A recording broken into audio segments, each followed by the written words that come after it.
Islamic తీవ్రవాదుల చేతికి చిక్కిన భారత ఆర్మీ కమాండర్ తనను చంపే ముందు బాగా కొట్టండని ఇదే నా ఆఖరి కోరికని ఎందుకు చెప్పాడో తెలుసా?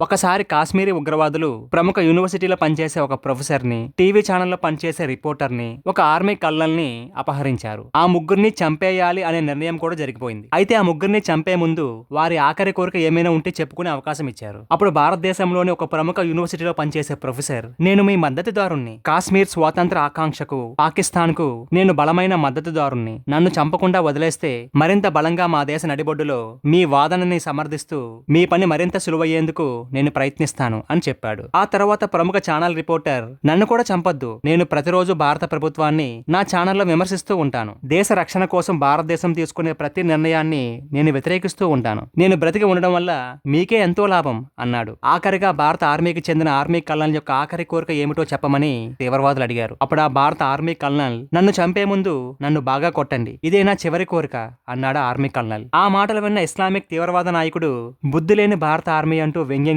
మాట్లాడుతూ, నువ్వు కూడా నన్ను చంపకుండా వదిలేయమని ప్రాధేయపడు, అప్పుడు మా నిర్ణయం చెప్తాం అన్నారా ఉగ్రవాదులు. కానీ భారత ఆర్మీ కల్నల్, దేశం కోసం ప్రాణాలిచ్చే భారతీయ నిజమైన సైనికుని, భారత మాత ముద్దు బిడ్డని, మీలాంటి పాకిస్తానీ లుచ్చా ఇస్లామిక్ తీవ్రవాదులను ప్రాణభిక్ష అడిగే స్థితిలో భారతదేశంలో తిరిగే వీధికొక కూడా ప్రాణభిక్ష కోరదు. మీకు దమ్ము ఉంటే నన్ను చంపే ముందు నన్ను బాగా కొట్టండి, ఇదే నా ఆఖరి కోరిక అన్నాడు ఆర్మీ కల్నల్. అది విన్న తర్వాత ఇస్లామిక్ తీవ్రవాది తన దగ్గర ఉన్న AK-47 ని తిరిగేసి భారత ఆర్మీ కల్నల్ ని విపరీతంగా కొట్టాడు. ఆర్మీ కల్నల్ కూడా అదును చూసి ఇస్లామిక్ తీవ్రవాది చేతుల్లో ఉన్న AK-47 ని చాకచక్యంగా లాక్కొని ఆ తీవ్రవాదితో సహా మిగిలి ఉన్న తీవ్రవాదులందరినీ కాల్చి చంపాడు. కల్నల్ వీర విహారాన్ని ప్రత్యక్షంగా చూసిన ప్రొఫెసర్ మరియు టీవీ రిపోర్టర్ ఆశ్చర్యపోతూ ఇలా అడిగారు, నీ వద్ద ఇంత ధైర్యం, నేర్పు ఉంది కదా, మొదట్లోనే ఇస్లామిక్ తీవ్రవాదులందరినీ చంపకుండా నిన్ను నువ్వు కొట్టించుకున్నావు ఎందుకు అని అడిగారు. అప్పుడు ఆర్మీ కల్నల్, నేను దాడి చేసే ముందుగా వారు దాడి మొదలు పెట్టాలని కోరుకున్నాను. ఒకవేళ నేనే ముందుగా దాడి చేసి వారందరినీ చంపేసి ఉంటే దేశానికి వెన్నుపోటు పడవడానికి కూడా వెనకాడని మీలాంటి ఇద్దరు